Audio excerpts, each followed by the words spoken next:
Iran கிட்ட 60% அளவுக்கு சுத்திகரிக்கப்பட்ட HEU ஹைலி என்ரிச்டு யுரேனியம் இருக்குன்றது எல்லாருக்கும் தெரிஞ்ச ஒரு செய்தி தான்.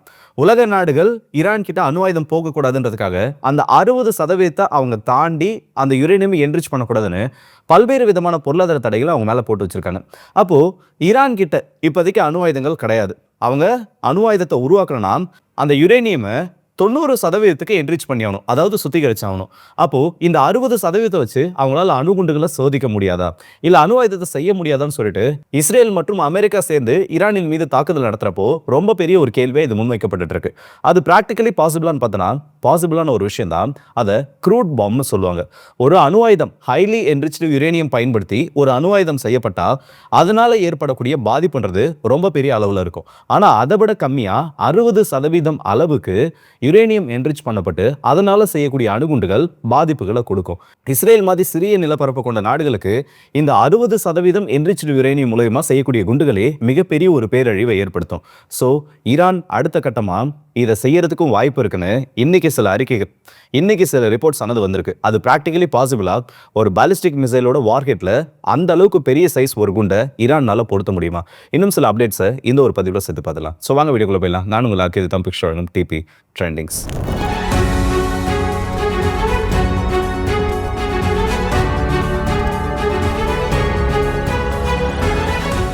அமெரிக்கா மற்றும் இஸ்ரேல் சேர்ந்து ஈரானின் மீது நடத்திய தாக்குதல்ல அவங்களுக்கு வெற்றி கிடைச்சிருக்கா இல்லையா? இதை நம்ம புரிஞ்சுக்கிட்டாதான் ஈரான் அடுத்த கட்டமா என்ன செய்வாங்கன்றது நம்மளால கொஞ்சமாவது அண்டர்ஸ்டாண்ட் பண்ணிக்க முடியும். இப்போ 28ஆம் தேதி ஈரானின் மீது இஸ்ரேல் மற்றும் அமெரிக்கா கூட்டுப்படைகள் வான்வழி தாக்குதலை தொடங்குறாங்க. இப்படி தொடங்கினப்போ அமெரிக்காவுக்கு ரொம்ப பெரிய ஒரு அட்வான்டேஜா இருந்தது என்னன்னா, அவங்க கிட்ட இருக்கக்கூடிய மிகப்பெரிய விமானப்படையும் இஸ்ரேல் கிட்ட இருக்கக்கூடிய அதிகப்படியான விமானங்கள் தான். இதை பயன்படுத்தி ஒரு தாக்குதலை தொடங்கிட்டாங்க. ஆனா நாட்கள் போக போக மார்ச் 2, மார்ச் 3, மார்ச் 4 இந்த ஒரு 5 நாட்களுக்குள்ளேயே ரொம்ப பெரிய ஒரு திருப்பங்களானது இந்த ஈரான் போர்ல ஏற்படுது. இதுல முதல்ல அமெரிக்கா நினைச்ச ஒரு விஷயம் என்னன்னா, ஈரானுக்குள்ள ஆட்சி மாற்றத்தை ஏற்படுத்தணும். ஏன்னா அமெரிக்காவோட அதிபர் என்னதான் நாங்க இந்த 4 to 5 வாரத்துக்கு இந்த மிலிட்டரி ஆபரேஷனை பிளான் பண்ணியிருக்கோம்னு சொன்னாலும் பிராக்டிகலி அவ்வளவு நாட்கள் இதே விகிதத்தில் அமெரிக்கானால இந்த இடத்துல ஈரானை டிஃபெண்ட் பண்ண முடியாது, இல்லை ஈரானுக்கு எதிரான ஸ்ட்ரைக்ஸை கண்டினியூ பண்ண முடியாது. ஸோ ரொம்ப மினிமலான நாட்களுக்குள்ள 2 to 3 நாட்களுக்குள்ள ஈரானுக்குள்ள ஆட்சி மாற்றத்தை ஏற்படுத்தணும். அதுக்கான வழிவகைகளை செய்யணுன்றது தான் அவங்களோட முக்கியமான ஒரு குறிக்கோளாக இருந்துச்சு. அதற்கான வேலைகளையும் பார்க்க ஆரம்பிச்சாங்க. யுத்தத்தோட முதல் நாள்லேயே, அதாவது யுத்தம் தொடங்கினதே அயத்துல்லா கொமேனியர்களோட அந்த ஒரு மறைவுல இருந்துதான். அப்போ ஃபர்ஸ்ட் ஸ்ட்ரைக்கே ரொம்ப ஹெவியான ஒரு ஸ்ட்ரைக்காக கொடுத்துட்டாங்க. ஆனால் இன்னும் ஆட்சி மாற்றமானது கொண்டு வரப்படலை. இரண்டாவது இவங்களுக்கு இருக்கக்கூடிய ரொம்ப பெரிய ஒரு பிரச்சனை என்னன்னா, இங்க இருக்கக்கூடிய ரீஜனல் கான்ஃப்ளிக்ட்டை ஈரான் முடிஞ்ச அளவுக்கு வேர்ல்டு வைடு கொண்டு போக ஆரம்பிச்சிட்டாங்க. இதை அமெரிக்கா எதிர்பார்க்கல.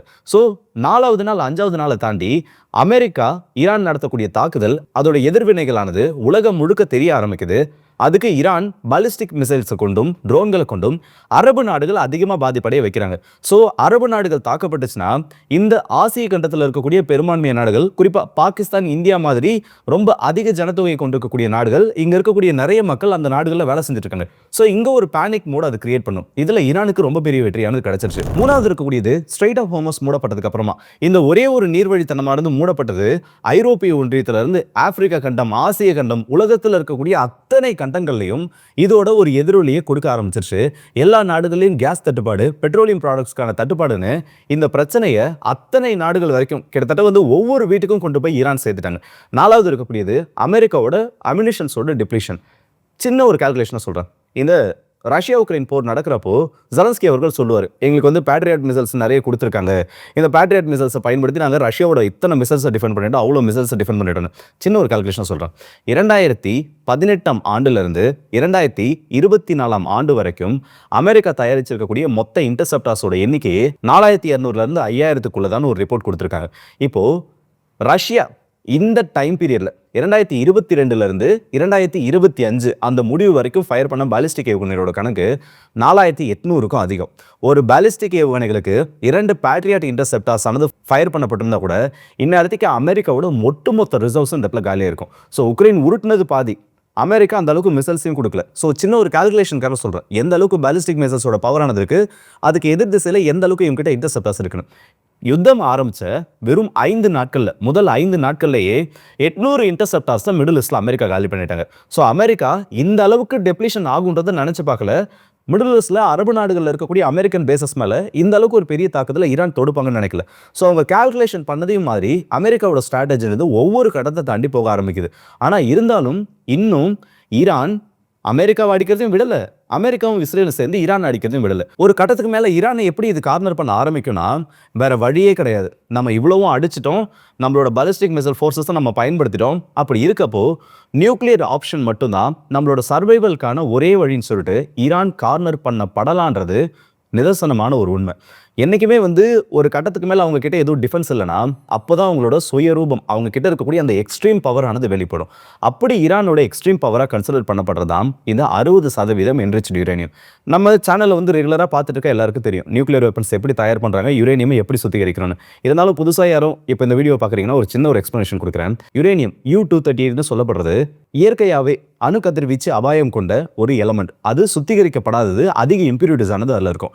அதை அணு ஆயுதத்துக்கு தேவையான ஒரு ஃபார்முக்கு நீங்கள் மாற்றினா U-235 மாற்றணும். அதுதான் ஹைலி என்ரிச்டு யுரேனியம்னு சொல்கிறது. கிட்டத்தட்ட 90% அதில் இருக்கக்கூடிய இம்பியூரிட்டிஸை ரிமூவ் பண்ணிடணும். இந்த 90% அதில் இருக்கக்கூடிய அழுக்குகள் எல்லாத்தையும் நீக்கினதுக்கு அப்புறமா இது ரொம்ப பவர்ஃபுல்லானதாக மாறும். ரொம்ப மினிமலாக அதோட கோர் மாஸை ரெடி பண்ணுறப்போ கிட்டத்தட்ட ஒரு நியூக்ளியர் வெப்பனுக்கு இந்த அளவுக்கு கோர் மாஸை உங்களால் ரெடி பண்ண முடிஞ்சாலே போதும். அதோட ஈல்டு கிலோடன்ல இருந்து சைஸை பொறுத்து மெகாடன் வரைக்கும் மாறும். அப்போது எந்த அளவுக்கு சுத்திகரிக்கிறோமோ அந்த அளவுக்கு அந்த நியூக்ளியர் வெப்பனோட பிளாஸ்ட் ரேடியஸ்ல இருந்து அதன் மூலியமா ஏற்படுத்தக்கூடிய அந்த செயின் ரியாக்ஷன் மிகப்பெரிய ஒரு அழிவை கொடுக்கும். ஆனா இதுல பேசாத ஒரு விஷயம் என்ன தெரியுமா? 60% என்ரிச்டு யுரேனியமை பயன்படுத்தியும் அணுகுண்டுகளை தயாரிக்க முடியும். சிம்பிளா புரிஞ்சுக்கோங்க. இந்த யுரேனியமை U-238 இருந்து U-235 மாத்துறது, அந்த 60% ரிஃபைன் பண்றது தான் இருக்கிறதுலே பெரிய ப்ராசஸ். ரொம்ப நாட்கள் எடுக்கக்கூடியது. அதிகப்படியான சென்ட்ரிஃபியூஜல் சிஸ்டம். ஏன்னா கேஸை உள்ள அனுப்பி ஹை ரொட்டேஷன்ல தான் இதை மோஸ்டா பிரிச்சு எடுப்பாங்க. அப்படி இருக்கப்போ இந்த 60% என்ரிச் பண்றது தான் இருக்கிறதுலே பெரிய கஷ்டம். 60% 90% ப்ராசஸ் பண்றது இல்லை சுத்திகரிக்கிறதுன்றது ஃபர்ஸ்ட் ப்ரீவியஸ் ப்ராசஸை கம்பேர் பண்ணுறப்போ ரொம்ப சிம்பிளான ஒரு ப்ராசஸ். ஒரு மலை உச்சிக்கு நீங்கள் ஏறுறீங்க, மொத்தமாக 1000 படிக்கட்டானது இருக்குது. இந்த 60% யுரேனியம் என்ரிச் பண்ணுறதுன்றது 900 படிகளை கடக்கிற மாதிரி. ஆனால் மீதம் இருக்கக்கூடிய அந்த 30% அடுத்து இருக்கக்கூடிய 100 படிகள் மாதிரி தான் இந்த ப்ராசஸை ரொம்ப சிம்பிளாக முடிச்சிட முடியும். அது ஈரானுக்கும் தெளிவாக தெரியும். ஆனால் அமெரிக்காவோட பொருளாதார தடைகள் நீக்கப்படணுன்றதுக்காக தான் இந்த யுரேனியமை முன்னாடி கொண்டு முக்கியமான ஒரு பேரியரா ஈரான் நிறுத்தினாங்க.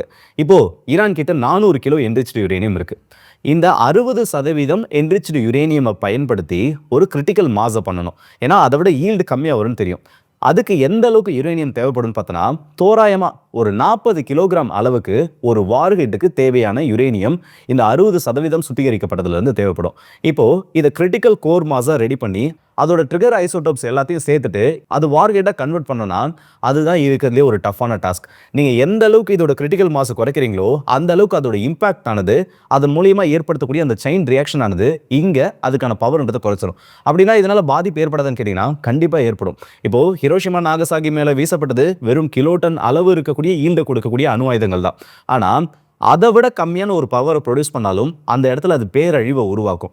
இப்படி இருக்கக்கூடிய ஏவுகணைகள் ஈரானால் பயன்படுத்தப்பட்டு இல்லை தயார்படுத்தப்பட்டு இஸ்ரேலின் மீது பயன்படுத்தப்பட்டுச்சுன்னா கண்டிப்பாக இஸ்ரேலோட நிலப்பரப்பை வச்சு பார்க்குறப்போ மிகப்பெரிய ஒரு அழிவை ஈரானால் இந்த இடத்துல இஸ்ரேல் கொடுக்க முடியும். அப்போ 60% என்ரிச்டு யுரேனியமை பயன்படுத்தி கண்டிப்பாக அணுகுண்டுகள் செய்ய முடியும். ஆனால் அதோட சைஸ்ன்றது பெருசாகும், அதோட ஈல்டுன்றது இந்த இடத்துல குறையும். ஆனால் வெறும் சில மாசங்கள் கூட இல்லை, சில முக்கியமான எக்ஸ்பர்ட்ஸோட அந்த ரிவ்யூலாம் கேட்குறப்போ வெறும் 15 நாள் இருந்தால் போதும் இந்த 60% யுரேனியமை 90% வரைக்கும் என்ரிச்சாக மாற்ற முடியுன்றது எல்லாரோட ஒரு கருத்தாக இருக்குது. அப்போது அமெரிக்கா அடுத்து இந்த இடத்துல டார்கெட் பண்ண போகிறது அந்த 400 கிலோகிராம் யுரேனியம் தான். ஏன்னா இந்த அளவுக்கு பிரச்சனை போயிடுச்சு. ஈரானோட சுப்ரீம் லீடர் அவர்கள் இறந்துட்டார்னா கண்டிப்பாக இந்த க்ரூட் பாமையும், இதை சொல்ல மறந்துன்னு நினைக்கிறேன், இந்த இவ்வளோ நேரம் சொன்னாலும் ஒரு ப்ராசஸ், அந்த 60% என்ரிச்டு யுரேனியம் வச்சு தயாரிக்கப்படக்கூடிய ஒரு குண்டு, அதுக்கு க்ரூட் பாம்னு சொல்லுவாங்க. ஸோ ஈரானால் அந்த 400 கிலோ யுரேனியம் வச்சு 10 க்ரூட் பாம்ஸ் வரைக்கும் செய்ய முடியும். அப்போ அமெரிக்காவுக்கு அதுதான் பெரிய உறுத்தலாக இந்த இடத்துல மாறிட்டு இருக்கு. இப்போ ரீசெண்டாக கூட சாம்சங் ஆப்ஷன் இஸ்ரேல் கிட்ட ஒன்று இருக்கிறத பார்த்தோம். சம்மந்தமே இல்லாமல் சாம்சங் ஆப்ஷனை பற்றி அமெரிக்காவும் இஸ்ரேலும் பேசுறதுக்கு முக்கியமான காரணமும் இதுதான். இஸ்ரேல் சம்மந்தப்பட்ட ஊடகங்கள் இந்த ஆப்ஷனை பேசுனதுக்கு காரணம் இதுதான். ஏன்னா ஒரு கம்ப்ளீட்டான ஒரு அணு ஆயுதத்தை ஈரானால செய்ய முடியலனாலும் இந்த அளவுக்கு இழப்புகள் ஏற்படுத்தப்பட்டப்போ அதை ஃபேஸ் பண்றதுக்கு இல்ல அதுக்கு எதிர்வினை ஆடுறதுக்கு இந்த குண்டுகளை ஈரானால செய்ய முடியுன்றதும் இந்த இடத்துல கவனிக்க வேண்டிய ஒரு விஷயம். ஆனா இது ரொம்ப ஹைப்போதெட்டிக்கலான ஒரு சினாரியோ தான். ஈரான் வந்து கம்ப்ளீட்டா சரி ஓகே இதுக்கப்புறம் என்னால எதுவுமே பண்ண முடியாது. அதாவது இதுக்கப்புறம் அமெரிக்காவை நான் டார்கெட் பண்ணனா இதுக்கு எனக்கு இருக்கக்கூடிய ஒரே ஒரு ஆப்ஷனை கன்சிடர் பண்ணா மட்டும்தான் இது இந்த இடத்துல பாசிபிளான ஒரு விஷயமா மாறும். ஆனா ஒருவேளை அப்படி லான்ச் பண்ணப்பட்டுச்சுன்னா ரெண்டாவது ஈரான் மட்டும் இல்ல ஈரான் சொல்லக்கூடிய ஒரு தடம் இல்லாம ஆக்கக்கூடிய அளவுக்கு அமெரிக்கா கிட்ட அணு ஆயுதங்கள் இருக்கு. ஸோ ரொம்ப ஹைப்போதெட்டிக்கல் சினாரியோல தான் ஈரான் இப்படி யோசிக்கிற ஒரு விஷயம் இருக்கும். ஆனா ஜியோ பொலிட்டிக்ஸ்ல இன்னைக்கு நடக்கக்கூடிய மாடர்ன் டே வார்ல எல்லாமே பாசிபிளான ஒரு விஷயம் தான். ஸோ பொறுத்திருந்து பார்ப்போம் என்ன நடக்குது. அண்ட் இந்த வீடியோ பத்தி உங்களோட கருத்துக்களை மறக்காம கமெண்ட் செக்ஷன்ல சொல்லுங்க. 60% என்ரிச் யுரேனியம் இதனால வந்து மிகப்பெரிய ஒரு அழிவை கொடுக்க முடியும்னாலும் கண்டிப்பா இதனால ஒரு அழிவை உருவாக்க முடியும். ஸோ இதை பத்தி உங்களோட கருத்துக்கள் என்னன்றதை மறக்காம கமெண்ட் செக்ஷன்ல சொல்லுங்க. ஸோ அடுத்த வீடியோஸ் இப்போ மதுரை விழுந்து உங்கள் எல்லாருக்கே